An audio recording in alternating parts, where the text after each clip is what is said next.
Of course, leaders now quick to throw blame and shift blame, accusing each other of being behind the violence and calling for the resignation of some.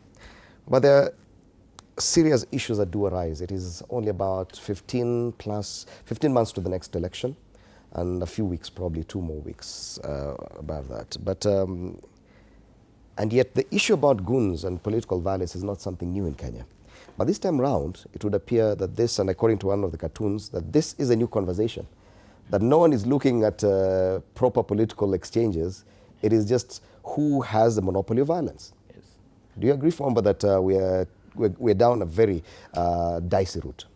Yeah, Fred, it's really unfortunate that instead of the country focusing on policy issues and issues that really affect the common citizen, to be at the center of the campaigns, now we are discussing issues of goons. And it is, we are where we are today because of our failure to address previous mistakes.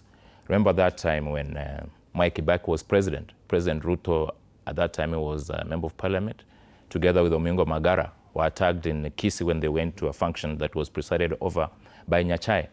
Unfortunately, at that time, the law was not there that was so elaborate to deal with such kind of situations. But again, there was a way it was supposed to be addressed. If such situations were taken action against at that time, then we will not be getting to where we are today. It means we have been deteriorating progressively up to where we are. Mm-hmm. And it's a very dangerous trend because at this rate, anyone can be killed. I went to visit Honorable Ososi, who happens to be my friend, in hospital, and he had really been injured seriously. Mm-hmm. So I want leaders to also understand that when it gets to a point where someone has to be afraid of his own life, that's a totally different ballgame. Mm-hmm. And we should also understand that we are all subjects to the rule of law. Goons themselves in particular should know that at some point they'll be held accountable as individuals. And when it gets to that, it will be upon them to work out and see how they can get out of the situation. And leaders, if there's anyone who is sponsoring goons at any point, he's supposed to be also equally held accountable because nobody is above the law. Again, I also want to emphasize that it's important that we do not just throw words here and there. I've seen some leaders making accusations against some other leaders without having any evidence that is tangible.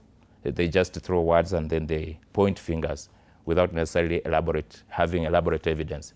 Therefore, I want authorities in their respective positions to ensure that this issue is dealt with.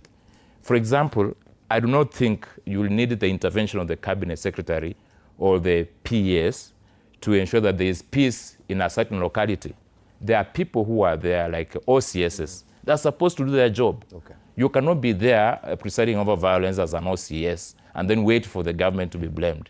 Mm-hmm. I think an OCS under whose jurisdiction violence is meted against the political leaders should be transferred or should be held accountable, yes, as an individual. And Madam Pasaris, even for a female or a